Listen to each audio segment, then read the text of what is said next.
पाकिस्तान के रक्षा मंत्री का एक बयान बता दूं। देखिए, अभी कुछ देर पहले आपने मरे हुए रक्षा मंत्री का बयान सुना था, मदरसे के बच्चों को लड़ने भेजेंगे। अभी देखिए अपने आवाम को किस तरीके से पूरी तरह से मौत के मुंह में धकेलने की तैयारी कर रहे हैं। सुनिए जरा ये ख्वाजा आसिफ की कम अकली का बयान। मदारस के स्टूडेंट्स का ताल्लुक है, इसमें कोई शक नहीं है कि वो हमारी एक सेकंड डिफेंस लाइन है। वहाँ पे नौजवान जो पढ़ते हैं अल्लाह के फजल से वो दीन के साथ भी जो है आरास्ता हैं, और उसके साथ जो है वो उनके जो वक्त ज़रूरत जो है, जिस तरह उन्होंने फरमाया कि उनको शहरी दफा के लिए या दूसरी ज़रूरतों के लिए जो है ना बिल्कुल 100% इस्तेमाल किया जा सकता है। इस फुस बम को वहां रक्षा मंत्री बनाया किसने?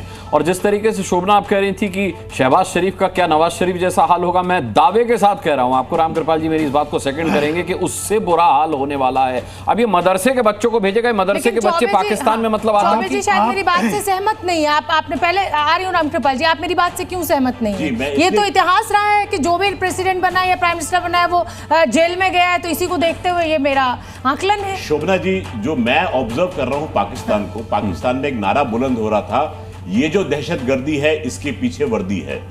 पाकिस्तान की जनता ने ये देखा कि आसिम मुनीर की कारकर्दगी की वजह से पहलगाम का वाकया हुआ, और पहलगाम के वाकये की वजह से भारत ने पाकिस्तान पर इस प्रकार से टेररिस्ट को निकाल कर मारा है। तो मतलब शहबाज शरीफ से नाराजगी नहीं है? नहीं है, क्योंकि पाकिस्तान की जनता भी जानती है कि हु रूल्स द रूस्ट, किसके हाथ में चाबुक है, किसके हाथ में लगाम है। ठीक है, ये तो पाकिस्तान का इतिहास पहले से रहा है, जैसा कि हम लगातार चर्चा करते हैं कि वहाँ की हुकूमत, वहाँ की सेना चलाती है और सेना को ऐसा ही चलाती है, और अब इस समय सेना के प्रति जो उनका मोह था वो भंग हो चुका है।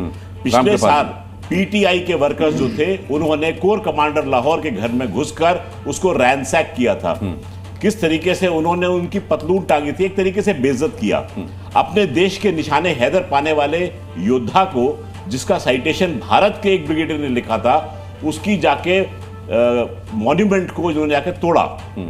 एक तरीके से उन्होंने सेना के प्रति अपना रोष जो था वो वहां पर प्रकट किया। ठीक है, इस चीज को वो और भी आगे बढ़ा रहे हैं, क्योंकि इस समय वो इमरान खान की रिहाई मांग रहे हैं। वो कह रहे हैं कि Imran Khan is the true ruler of the country, और वो इमरान खान की गिरफ्त के पीछे आसिफ मुनीर को पूरा दोषी मान के चल रहे हैं। अब आसिफ मुनीर की वजह से पहलगाम होता है, पहलगाम की वजह से पाकिस्तान के ऊपर ये बिजली गिरती है। ठीक है राम कृपाल जी, पाकिस्तान का भविष्य जो थोड़ा बहुत सुरक्षित है, उसके लिए बेहतर है कि इमरान खान वहां पर आ जाए? देखिए, आप कह रहे हैं सुरक्षित है, खैर मैं असहमत होने का तो मेरा थोड़ा अधिकार रखता हूँ। बिल्कुल पूरा अधिकार, पूरा अधिकार रखते हैं आप हमारे नहीं थोड़ा बहुत मैं केवल एक कह रहा हूँ कि पाकिस्तान एक ऐसी कंट्री है जिसके बारे में पूरी दुनिया जानती है कि इसका भविष्य असुरक्षित है। ये पाकिस्तान की जनता भी जानती है, क्योंकि Pakistan is not a nation. मैं बार बार कह चुका हूँ, ये इसकी पैदाइश ही एंटी नेशन के रूप में हुई है, क्योंकि वो भारत के विरोध में, जिसकी कल्चर यही रही है कि वो इंडिया के अगेंस्ट एक नेशन बना है। अब आप देखिए, जो शोभना जी ने एक सवाल किया कि बाकी लोगों की तरह, आप कल्पना कर लीजिए 47 से लेकर के गिन लीजिए नाम, याहिया खां फलाना जितने भी आई है, देखिए सबका अंत क्या हुआ। वो जियाउल हक जिन्होंने कहा कि इस्लाम यानी पाकिस्तान को इस्लामी राष्ट्र बनाया, वो कहाँ मारे गए, किस तरह से हुआ? उन्होंने भुट्टो को फांसी पे चढ़ाया। अब आप देखते जाइए, तो पाकिस्तान में तो सभी का हश्र यही हुआ है, या तो आप पाकिस्तान छोड़ के भाग जाइए विदेश, या तो अगर पाकिस्तान में रह गए तो फिर वही होगा।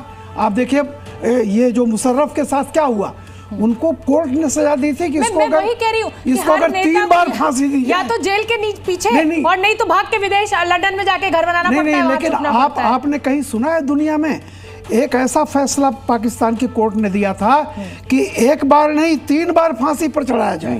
अब आप सोचिए, 1 बार फांसी पर चढ़ाया गया है, फिर उतार करके दोबारा चढ़ाया जाए, इस तरह के फैसले। तो मैं एक बात कहता हूँ, मतलब मूर्खता जो है वो जड़ से फुलक तक है। मैं केवल ये क्रूरता से ज्यादा ये क्रूरता। बिल्कुल सही शब्द कहते हैं। मैं केवल एक तुलसीदास की तुलसीदास जी की आजकल बहुत हो रहा है, रक्षा मंत्री जी ने भी किया है। तुलसीदास जी की एक लाइन है, तुलसी ये धरा में प्रमाण भरा, जो फरा सो झरा, जो बरा सो बुताना। ये पाकिस्तान है ना, ये जैसे कहते हैं ना बरना, तो जो जलता है वो बुझता भी है। अब ये अपना फड़फड़ाने, जैसे दीपक की जितना इनको जलना था जल चुके हैं।